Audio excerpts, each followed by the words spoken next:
While much of the debate over grizzly bear recovery is focused on Yellowstone and the Northern Continental Divide, state and federal agencies continue to discuss bears returning to the Bitterroot Range along the Montana-Idaho border.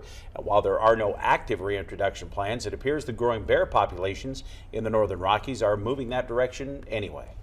It's country just made for grizzlies. The Bitterroot Range extends for more than 400 miles along the Idaho-Montana border, encompassing the rocky peaks of the Bitterroot Mountains themselves and ending in the windswept high country of the Beaverheads and Centennial Ranges to the south. It's some of the emptiest territory in the Northern Rockies, but generally considered grizzly-free. However, that could be changing. There certainly have been some sightings or some evidence of grizzly bears in the Big Hole area, which is exciting because that means that they are definitely moving into that area.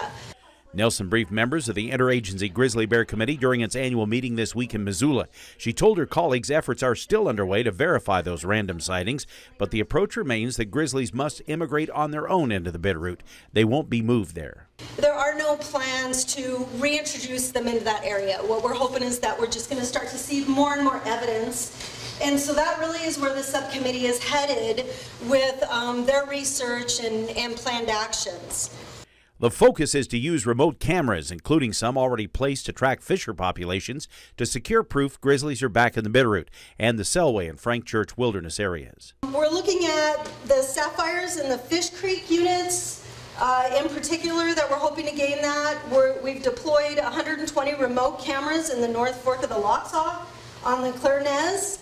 Researchers also hope to focus on the I-90 corridor, which bears must cross if they are to connect between the Northern Divide and Yellowstone.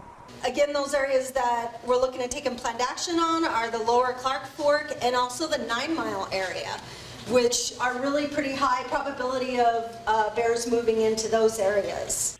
And Nelson says regardless of how long it takes for grizzlies to come back to the Bitterroot, wildlife managers are anxious to start with education now, getting a jump on some of the human-bear conflicts we've seen elsewhere. When we're starting to see the population move in, we've got to start educating people on what this means, what this is all going to entail.